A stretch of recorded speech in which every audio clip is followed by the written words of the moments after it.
Before the money game, it was called the integrity game. And we've lost the integrity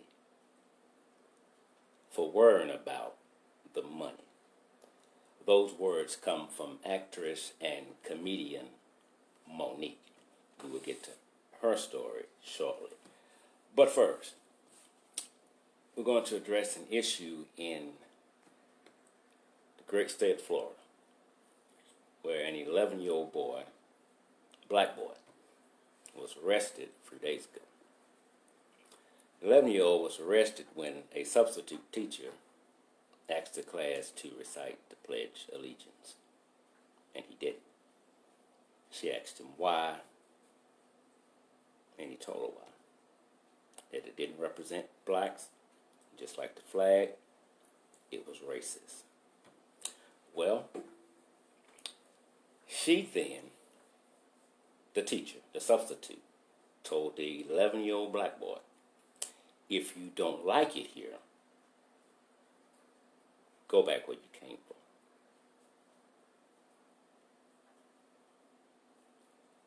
The student replied, do you mean Africa? The teacher replied, yes.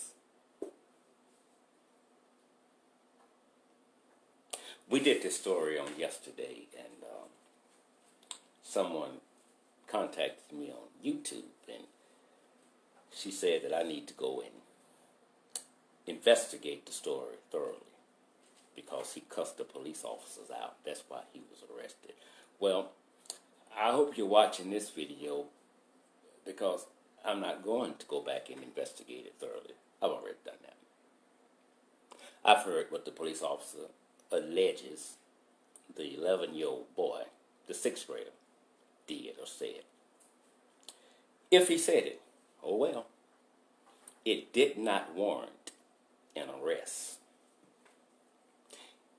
I don't care what he called him. I don't care what he called the teacher. It did not warrant them arresting an 11-year-old boy for standing up for what he believes in. I commend the young man for what he did. So, they kicked him out of school, he was arrested, and he was suspended for 3 days, simply because he stood up for what he believes in. Now, as far as the teacher goes, the school goes, and the police goes, there is no defense for absolute wrong. There's no defense for absolute wrong. Had this been a white boy,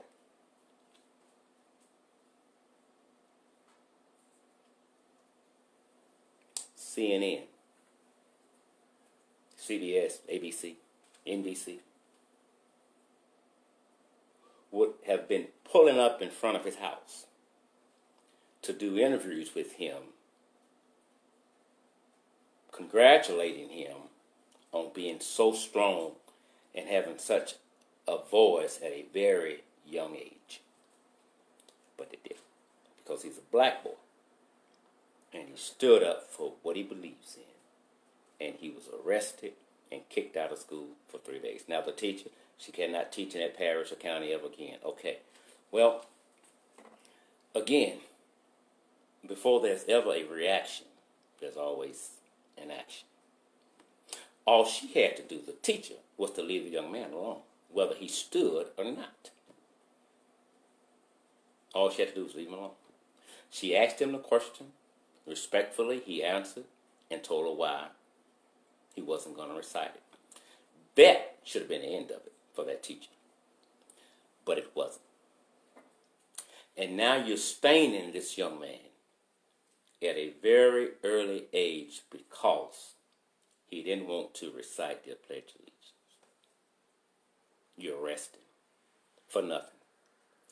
Well, we didn't arrest him for not reciting the Pledge of Allegiance. We arrested him because he was disrupting the class. No, the teacher disrupted the class.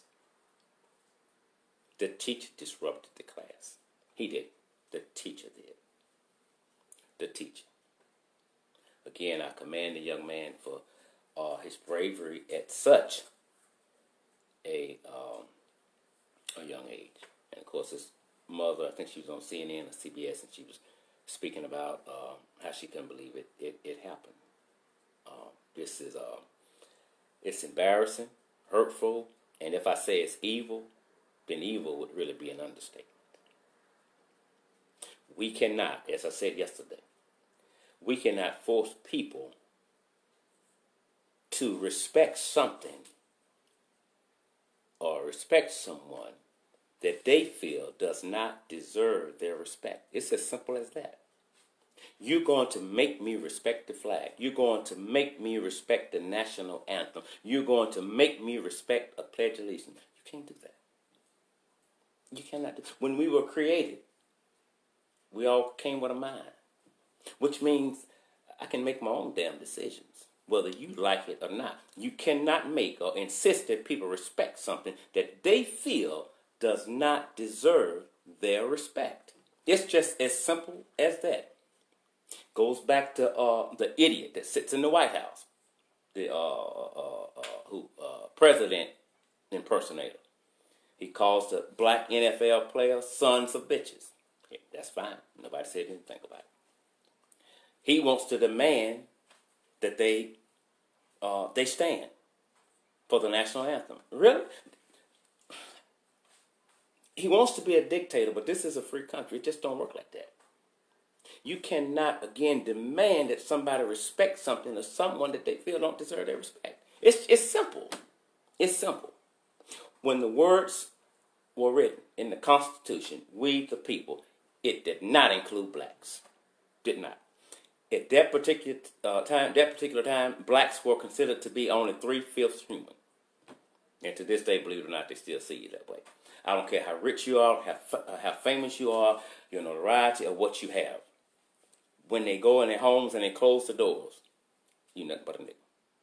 And some of you are bought and paid for niggas. There's black people and there's niggas. And I'm about to introduce you to a nigga here in just a little bit. Again, I think the school and the police department owe that child and his mother an apology. And they should go before the cameras and apologize. You can't force my beliefs off on you. You cannot do it. Before you can prove that I'm wrong about something, you better first prove that you're right. And that's something you cannot do. And she tells him to go back where you came from then. And he says, you mean Africa? And she has the audacity to say yes. She shouldn't be able to teach in the United States ever again. Nowhere in the United States. Nowhere. She should never be allowed to teach again. Respect people's decision. And they don't have to explain to you why they don't believe in things that you believe in. Why they don't respect things that you respect. Under the American flag, more Negroes have been locked up, disrespected, and hung than any flag on the planet. And that includes the Confederate flag. The United States flag. Go look it up. It's time for some of you Negroes to uproot the lies that's been rooted in your lives. And you'll see what's going on, because too many of you are sleeping with your eyes open. Again, to the young man in Florida, I salute you 100%. Now, let's move on. We got R. Kelly and we got Jussie Smollett, both in Chicago. Both now have grand juries looking over their cases. It's still hard for some Negroes to believe that Jussie Smollett is telling a lie. If you read the report, it's nothing but lies in it. From the beginning until the end, there are nothing but lies. Let's fast forward for a minute. The two black guys, the two persons of interest. These are some big boys. Big. They work out. That's obvious. If these two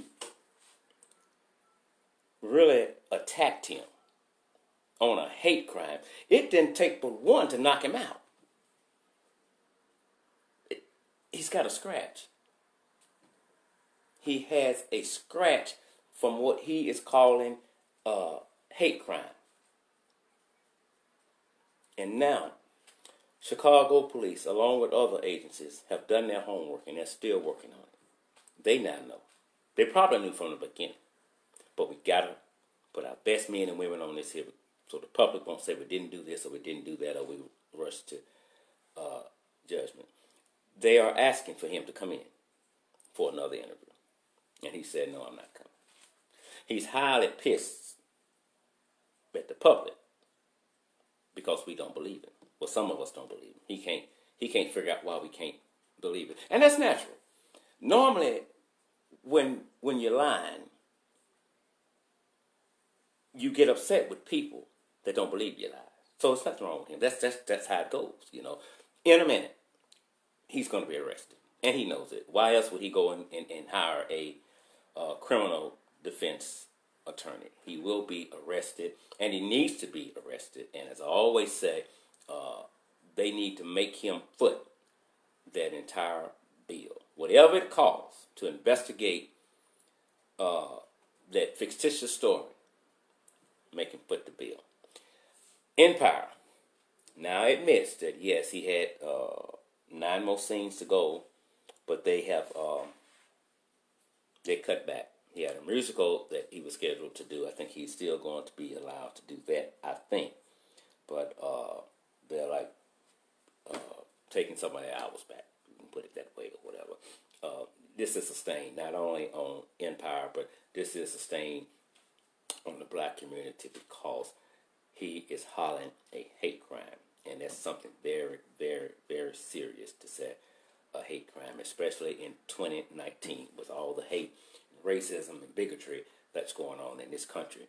You allege is a hate crime took place that we know did not take place. So the biggest question is why. So and I can understand why a lot of people don't believe that he was staged this, you know, because they don't know, they can't figure out why he would do it.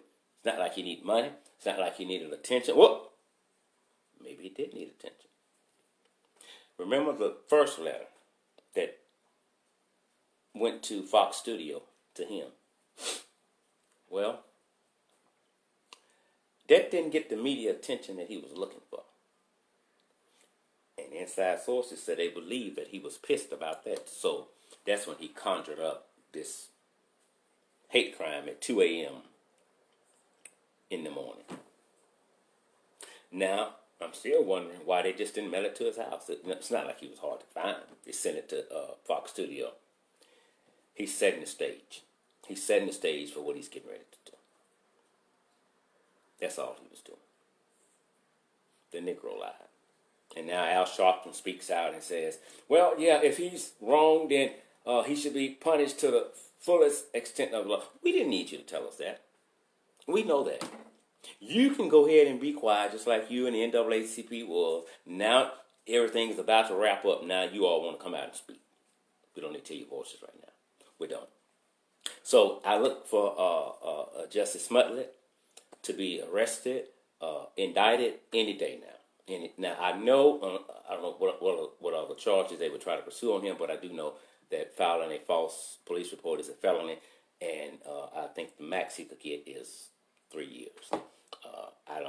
At first I didn't think they would give him the max, but, you know, after looking at things, I would give it to him.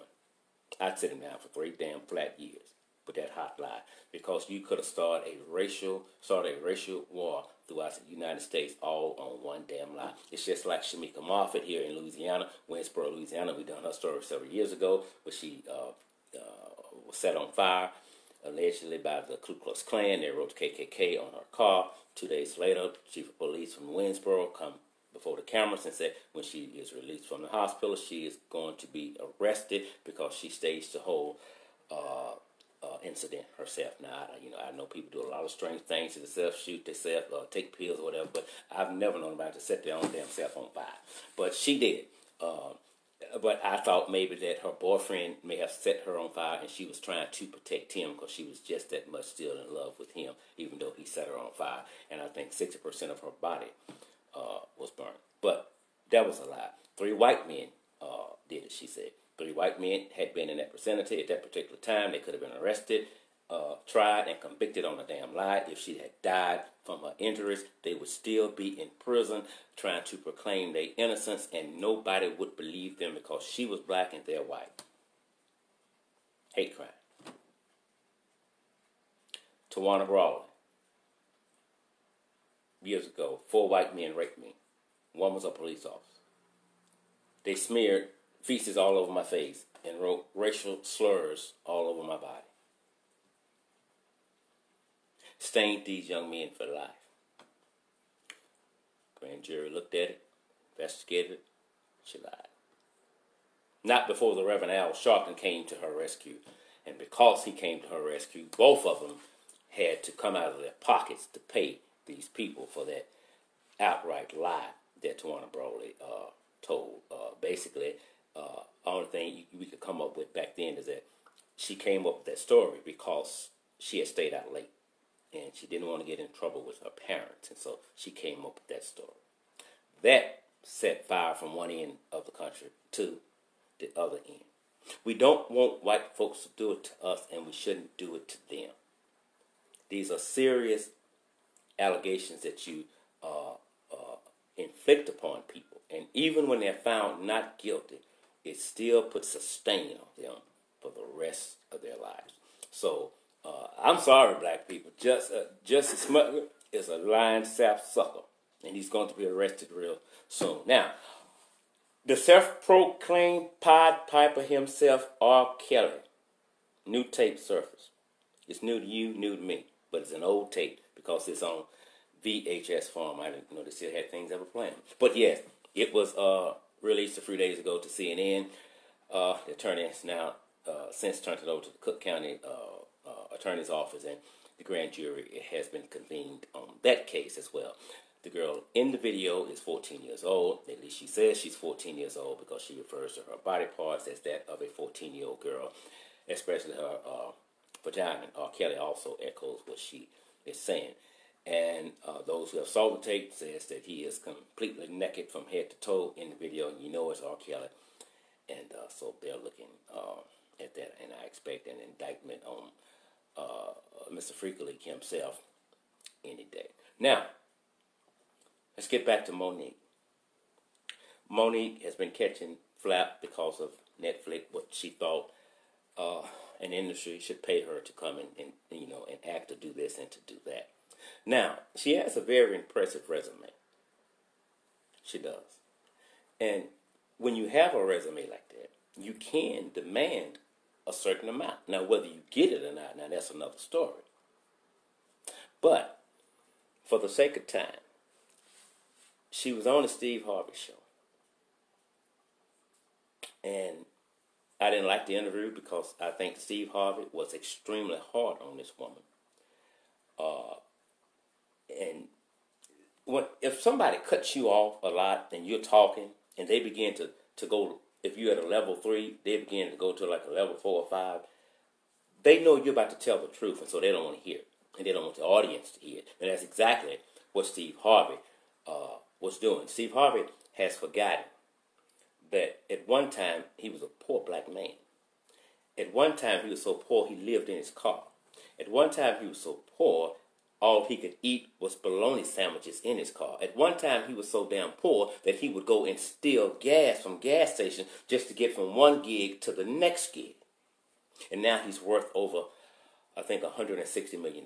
We have posted that on the Injustice Investigations Facebook page. You can go and find more about the life of Steve Harvey then and now. So, basically, what he is telling Monique is that it's not a black thing, it's not a white thing. This the money game. This the money game. Listen to what he's telling you now. This the money game. This the money game. Now here, this is what I open up with. This is what Monique said to that. Yes, before the money game is called the integrity game. And we have lost the integrity worrying about the money. I agree with her 1,000,000,000% on that.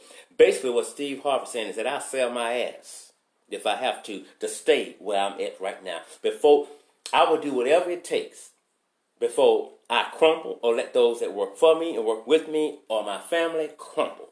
I'm going to do whatever it is.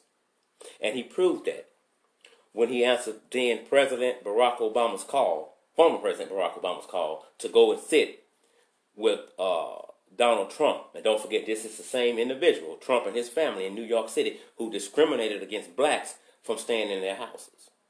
Let's not forget who Trump is. Now, I'm going to send Steve Harvey over there. Because Steve Harvey can relate to the black people. He has a voice. We trust him. We believe in him. We laugh at him. We laugh with him. So you get, quote unquote, the house nigga to go in here and talk to Massa. And then when he comes out from talking with Massa, he come out and he try to sell Massa to the black folks. Shit didn't work, did Steve Harvey? Didn't work. And he couldn't find out why blacks was angry with him, why they stopped supporting him. I don't know how that was baffling to him. You're going to come out and say, oh, I think he's going to be good for the black community. Oh, yes, he cares about it. Bullshit. You would not feel the effects of it because you're filthy rich. And you would do anything to stay in that damn seat. You're good. You're good actor. You're good host. Everything you touch turns to gold. But don't forget where you came from. Don't forget where you came from. And don't forget this here. Just like a lot of the ball players, you're nothing but bought and paid for niggas. That's it. You don't make no damn decisions. If you want to speak out on certain issues, just prove it. You will not. I own you. You say what I want you to say and when I want you to say it and how I want you to say it. You pull it down, black this and black that. But as Mike Tyson said one time about Don King, you pull his damn pants down, he got made in China tattooed on his ass. You cannot get upset with Monique for speaking out against Netflix. That's her thing. If she feels she deserves more and she knows there's a problem within that industry when it comes to being biased and racist, she owed it to the black community to speak out and to let us know what's going on. Steve Harvey has a nice mansion. I looked at it today. Wonderful bank account. And before he go back to poverty or just down a little bit, he'll do whatever it takes to stay in that position. And with that being said, if some of you niggas would get out the way, us black folks could get something done. Don't let money change you and control you. Monique said before it was the money game, it was the integrity game. And that's just, when you lose your integrity and God, it's over. You're just floating through life. You're no good for yourself, mankind, or God. Because you will sell out. When he walked in there and he met with Trump. Well, I did it because Obama is my good friend, and he calls, and when he calls, you go. Bullshit. I voted, my voice going out, excuse me, for President Obama twice. I think he did an excellent job.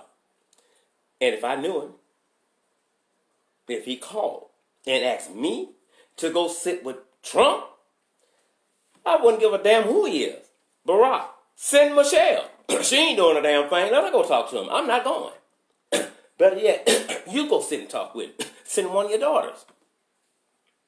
I'm not going to go and sit and talk with the enemy. I'm not going to go and sit and eat the crumbs from the white man table and then come back out here and try to sell a dream to black America that Trump cares about them. When, if you research his history, everything that he has done pertaining to blacks says one thing: he don't like us. He cannot stand us. And you go and you sit with him. And you go shake his hand. I can't stand niggas. The way you disrespected Monique, you were wrong for that. I don't give a damn how powerful you are or how rich you are. Everything you said is not written in stone. Everything you say is not law. But you speak that way because you got some heavy weights behind you. But you remember this, that you are bought and paid for a nigga. And just like R. Kelly, when they get tired of playing with you, whether you did something or not, they're going to sit your black ass down. I'm Alphonso Scott from Injustice Investigations. Be it the Lord willing, we will see you tomorrow. Thank you for listening.